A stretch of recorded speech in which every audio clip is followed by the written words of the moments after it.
kembali dengan saya, Iza Triani, pemandu jalannya podcast hari ini. Nah, bintang tamu kita hari ini adalah mahasiswa PBSI yang memiliki banyak prestasi. Di antaranya yaitu lolos PKM pendanaan 2023. Kemudian menjadi mahasiswa kampus mengajar angkatan 6 tahun 2023. Yuk kita panggilkan Kak Ota. Oke. Halo Kak Ota. Selamat siang. Selamat siang Kak Iza. Apa kabarnya Kak Ota? Alhamdulillah baik sekali, sangat baik. Oke, baik Kak Ota. Nah, tema podcast kita hari ini adalah sastra Kak Ota. Di sini kita akan membahas mengenai krisis sastra anak di Indonesia. Nah, mungkin sebelumnya Kak Ota dapat memperkenalkan diri terlebih dahulu kepada Sobat PBSI hari ini. Halo Sobat PBSI semuanya, perkenalkan nama saya Ota Nuraini atau biasa disapa dengan Ota, dipanggil Kak Ota. Kalau kita ketemu di GKB, sapa aja Kak Ota. Langsung disapa ya teman-teman kalau ketemu, jangan malu-malu. Oke, saat ini kan sastra anak di Indonesia itu dianggap bagian kecil dari sastra Indonesia, atau bisa disebut juga sebagai anaknya sastra. Nah, sementara di Indonesia itu sastra anak terlihat serius, menakutkan, dan semakin menjauh dari kebutuhan anak itu sendiri. Nah, yang mana seharusnya sastra anak itu memberikan pencerahan atau menyenangkan, memberikan hiburan kepada anak. Nah, menurut Kak Ota, apakah sastra anak di Indonesia itu sudah eksis ya? Kalau menurut saya pribadi ya, sastra anak itu sebenarnya sudah ada dan sudah eksis ya, sudah beberapa lama gitu, tapi belum apa namanya ya, belum menarik hati anak-anak gitu. Karena mungkin seperti yang tadi sudah Kak Iza sampaikan, bahwasanya sastra anak sekarang itu genrenya sudah tidak kekanak-kanakan gitu loh. Iya, genrenya sudah menuju ke remaja, atau bahkan sekarang ada yang genrenya dewasa seperti action dan romance, kemudian ada juga yang horor gitu kan. Jadi anak itu jadi terbiasa membaca sastra yang bukan harusnya untuk anak-anak gitu. Jadi meskipun sastra anak sudah eksis, tapi anak-anak itu masih hatinya itu masih tertariknya kepada sastra-sastra yang sudah terbiasa mereka baca gitu. Oh iya, jadi anak-anak itu lebih menyukai sastra yang genrenya lebih menuju remaja ya Kak? Iya, khususnya kayak horor, action atau romance ya. Nah, apakah sastra anak itu memang dibaca oleh anak-anak ya Kak? Tentu saja ya, karena sudah ada labelnya sendiri kalau itu adalah sastra anak.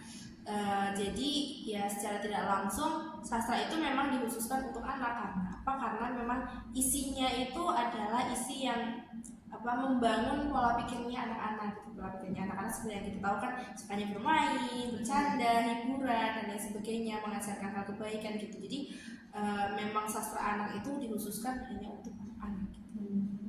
Jadi memang sastra anak tuh kalau misalkan dibaca oleh orang yang bukan anak-anak, bisa seperti orang dewasa, apakah boleh ya Kak? Tentu saja boleh ya, karena ini kan sastra anak itu kan memang sastra yang dikhususkan untuk anak-anak, yang poinnya adalah untuk hiburan, untuk menyenangkan anak, untuk merefresh otak anak agar anak-anak itu bisa mengeksplor seperti misalnya cerita hewan, itu kan khusus untuk anak-anak. Dan misalnya saya membaca sastra anak, tentunya itu dapat menjadi sebuah hiburan tersendiri gitu kan. Kadang kan ada sastra yang kita lihatnya untuk hiburan tapi ceritanya cerita yang berat gitu, iya serius, jadi menghibur tapi hiburannya terbebani gitu ya. Benar.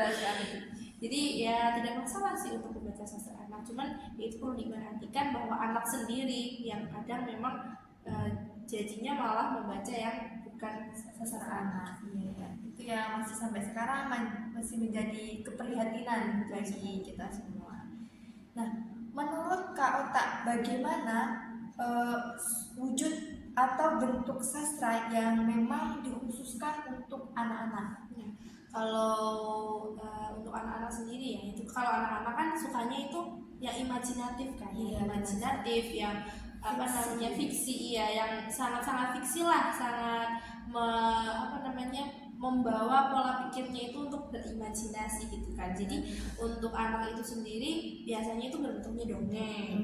Lalu untuk fabel, dongeng itu sendiri biasanya ada yang terbaru. Kalau saya sepengalaman saya ya, waktu saya kampus mengajar itu saya menemukan sebuah buku dongeng yang sangat interaktif. Jadi buku dongengnya itu bukunya pop up gitu. Jadi seperti kalau kita buka per halaman itu nanti ada 3 dimensi gitu. Jadi anak itu akan merasa melihatnya, wow, kalau dibuka bisa menjadi 3 dimensi ya. Jadi sebenarnya dongeng interaktif itu sangat-sangat dibutuhkan sih untuk sekarang mengembangkan sastra anak itu sendiri, karena kan anak-anak itu suka yang menarik gitu. Jadi kalau cuma gambarnya saja atau warnanya saja itu sudah terbiasa, dan anak-anak sudah biasa lah gitu.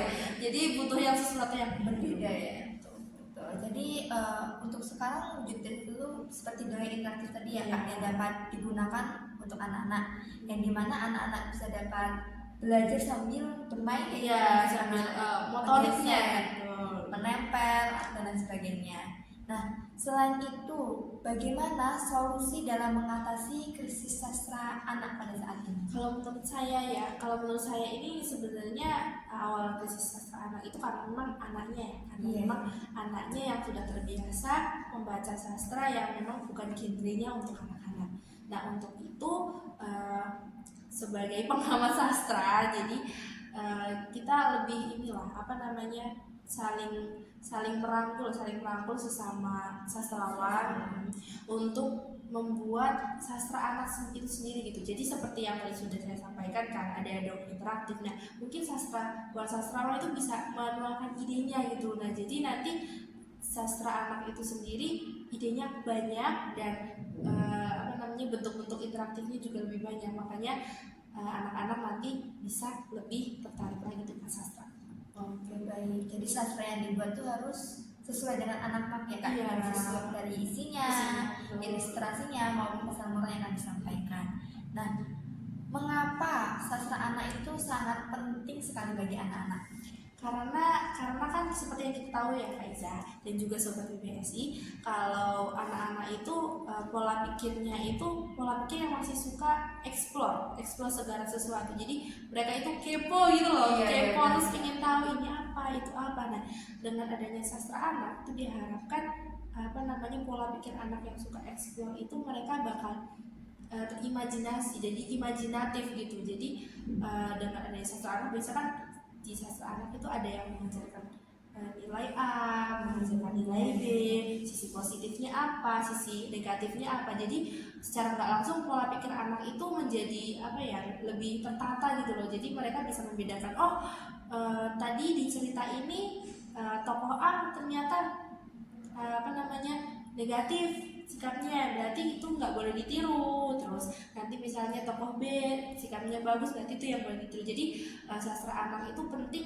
untuk membangun pola pikir anak gitu. Jadi bisa membedakan mana yang baik, mana yang buruk gitu. Baik. Jadi sastra anak itu memang sangat-sangat diperlukan sekali ya dalam dunia anak saat ini. Karena dengan adanya sastra anak dapat membantu pola pikir anak, kemudian membuat karakter anak menjadi lebih baik. Kemudian anak juga dapat membedakan mana yang baik dan mana yang buruk. Nah, baik Sobat BBSI, mungkin ini yang dapat Kak Ota sampaikan.